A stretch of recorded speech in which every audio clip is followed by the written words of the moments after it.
Hello everyone, this is Grandmaster Miguel Santos, and today I bring you the top 5 best moves of the year 2023. It's been an awesome year for chess. There was a lot of tournaments, a lot of moves, and a lot of incredible moves, and that basically made very hard for me to choose between all the possibilities. But at the end, I decided that these 5 moves deserves to be here. Let's start with move number 5, played by Suleymanov in the Qatar Masters 2023. Suleymanov, Grandmaster from Kazakhstan, slightly rated above 2500, but he managed to beat Magnus Carlsen in an incredible way, starting with the move knight take f7. Knight f7, sacrificing a full knight. Of course, black doesn't have so much else than taking the knight. And then Suleymanov continue with cd5. So now we have 2 pawns for the piece, and well, d6 coming, also d6 followed by d7 is coming, so basically black has to recover the pawn, right? Bishop takes d5 seems like the only move, basically.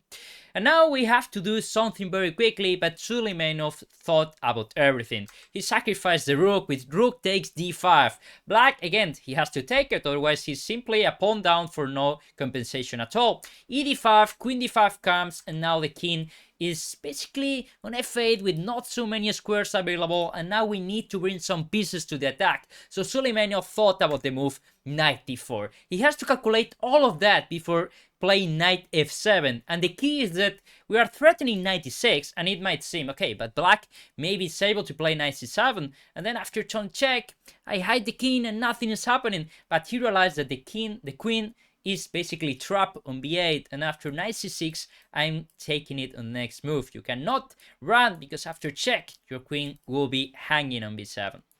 That's why Carlsen had to play knight f4, which also controls the e6 square, but the problem is that after queen f3, now the black knight is pinned, and I will take it in the next move. This is what happened in the game.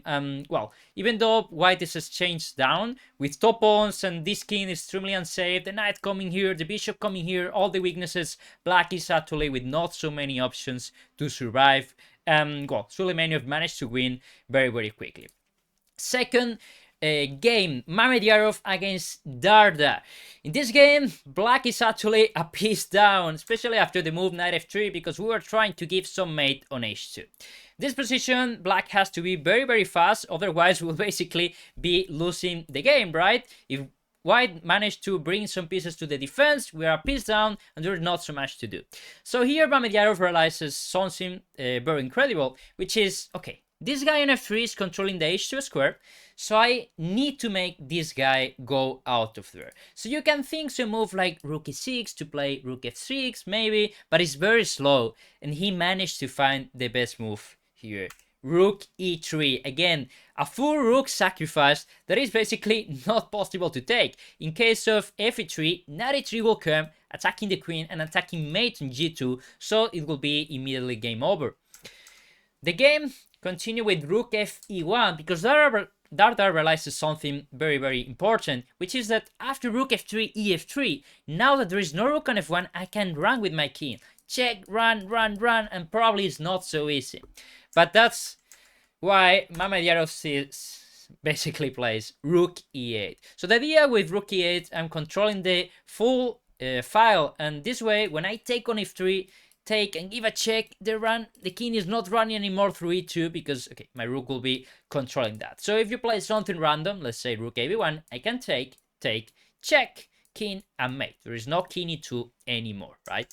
So here Darda played queen d3. He says, okay, what to do? I have to defend. I will have rook and piece for the queen, but maybe I have some counterplay chances. And here it's when it comes the funniest part of the whole game.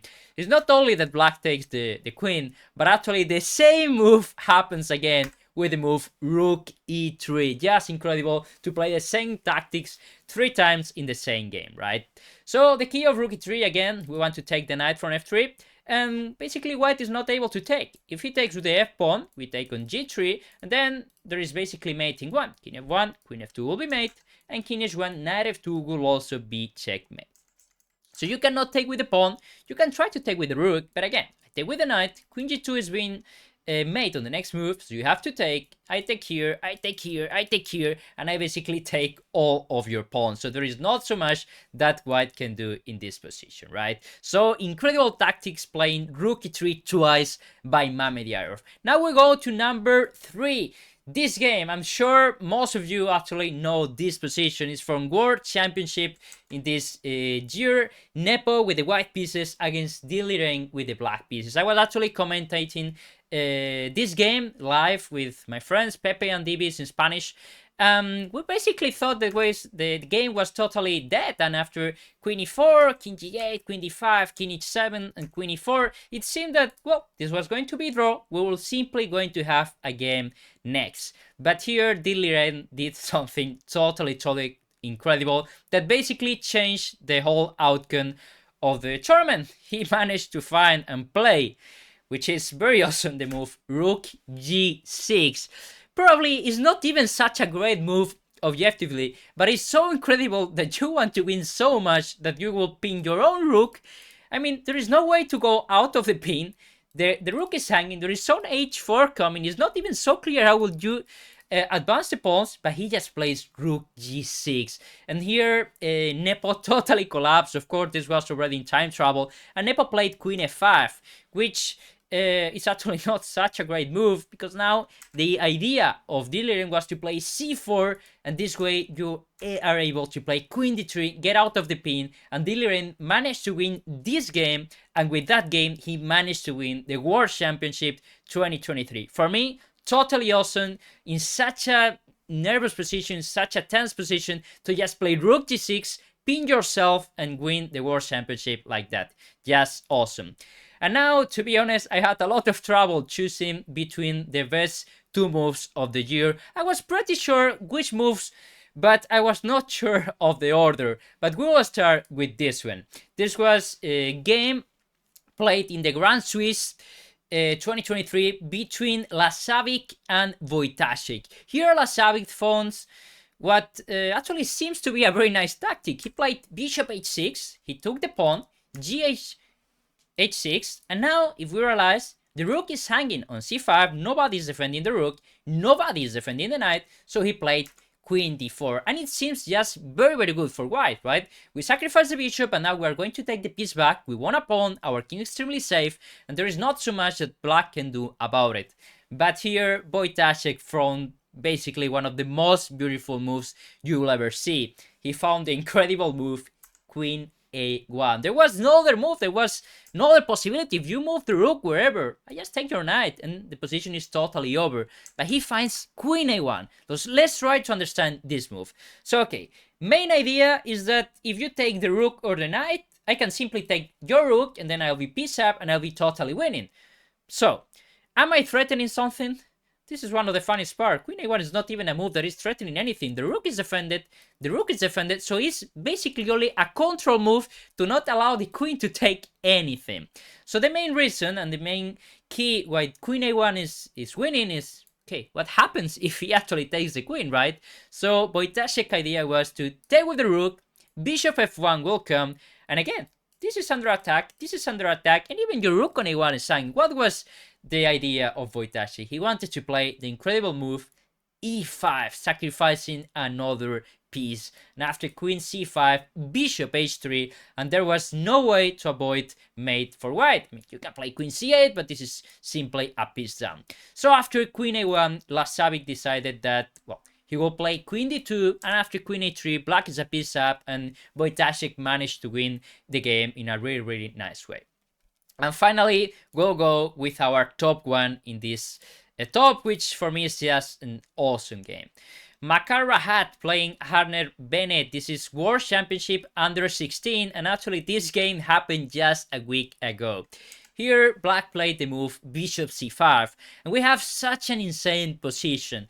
This guy is pinned, the queen is going to e1, going to g1, I don't know where this guy is going, and also we have this pawn, we have change down, so everything can happen in this position, but Makar found, and well, I don't have words to describe this sequence. So here start with the move knight h6, which, okay, the first calculation you have to make is not that awesome. What happens if black takes the knight? If black takes the knight, the idea is we give check, he has to move the king. It doesn't actually matter where you move the king. Let's say king f7. I take your queen, you take my queen, and then c7. And this is queen. Okay, it's a nice calculation, but maybe it's not enough to be in the top, right? But the whole idea and the whole point is much, much more complicated than that.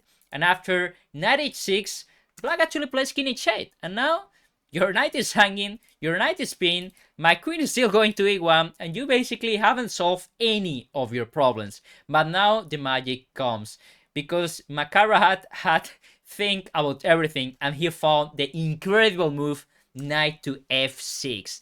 What happens after knight f6? Well, basically you can see that everything is hanging. Queen is hanging, knight is hanging, the other knight's hanging. This queen is also going here. So what is the point? It seems totally bad for white. So let's see each of the possibilities here. So let's start, for instance, with the move gf6. What happens if he just takes the knight? Well, then white's idea will be to take on d8, queen d8, check, and I take on d8, and I'm 2 pawns up on an endgame, and this pawn is basically passed, and this is totally winning, right? Okay, not so hard for now. So, what happens if the move queen e1, then he take my queen? But then knight f7 is made. Incredible, right? These two knights playing against the king. So, okay, good for now. What happens if he takes on h6? Then, okay, can simply give mate with queen h7. So, the last possibility. Okay, what if he takes the queen, and then we take on e8?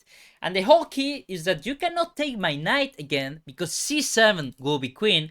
Rook c3 is not possible because the bishop is on the middle. So here, black said, okay, but then I'll play rook c3 first, I'll control the c pawn, and everything is fine.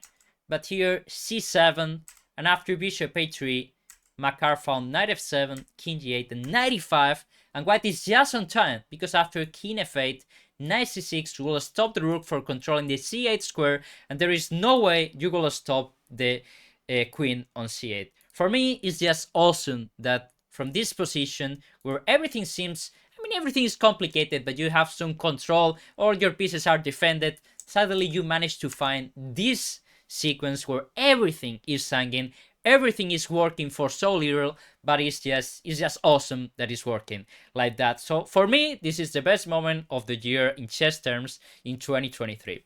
I hope you enjoyed the video. If you have some move or some game that you think you deserve to be in this top, please tell me in the comments. Don't forget to subscribe, and see you in the next video.